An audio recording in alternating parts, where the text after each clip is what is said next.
A rabbi, a priest, and a minister, they walk into a bar. They start talking about how they divvy up the take into their respective houses of worship between themselves and the house of worship.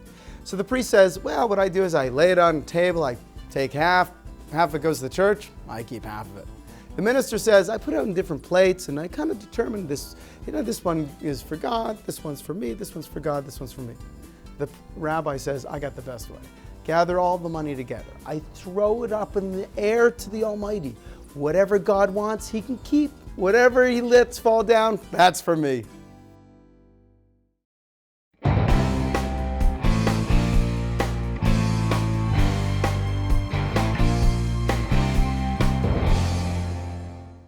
In this week's Torah reading, Parshas Toldos, we find the secret to gaining personal wealth. Remarkable idea. It's only found right here. You'll see it. It's in chapter 26, and it's in verse 12. It tells us, Isaac sowed in the land, and that year he reaped 100-fold. And thus the Almighty blessed him. The man became great and kept becoming greater until he was very great. This is the only place in the Torah that anyone is blessed with such bounty, 100-fold. What did Isaac know? What did Yitzchak, as we will call him in Hebrew, what did he know? What did Yitzchak do that others did not know or did not do? Now we know that Yitzchak's father, Avraham, used to tithe. He used to give meiser, 10% of whatever he earned, he would stop and give it to charity. And he became very, very wealthy. We know that Yaakov, Yitzchak's son, also did the same thing. 10% of whatever he earned, he would give to charity. He also became very blessed. But neither of them became as blessed as Yitzchak. What did Yitzchak do to get a blessing of 100-fold? So the rabbis tell us in the Talmud that Yitzchak pre-tithed. What does that mean?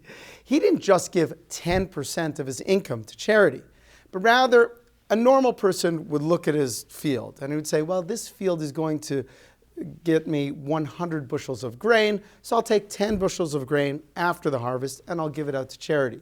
What Yitzchak did is he looked at his field. He said, that field is going to give me 100 bushels of grain.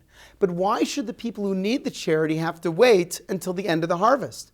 He took 10 bushels of grain, so to speak, from his own pocket and gave it out right then and there. Lo and behold, by the time the harvest season would be completed, he would look at it, and instead of that field producing 100 bushels, it would have produced 1,000 bushels.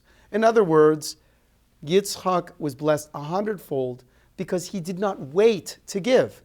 He rather said, let me give when the need is there. Now again, we always talk about this issue of 10%, tithing, or in Hebrew we call it meisering.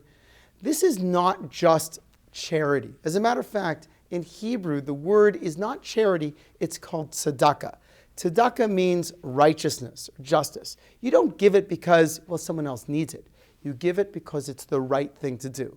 The Almighty does not ask very much from us. He lets us keep 90% of whatever we earn. Whatever we earn, we can keep 90% for our own personal needs. But we are supposed to take 10% and use it specifically to benefit those who have less than we have.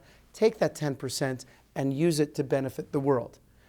For some people, this can be a little difficult. One reason is maybe they're literally hand to mouth and they just feel they just don't have that 10%. Or in some people, it's just they're very healthy, but when it comes to signing a check, their hands get atrophied. They just can't move them. So let me share with you one of the things that I do, and I recommend it for everyone. When you get your check, when you get your paycheck, say it's $2,000, immediately take $200 and put it into a separate account. That's your meiser account. It's your tithing account. It's your charity account. Understand that money was never yours in the first place.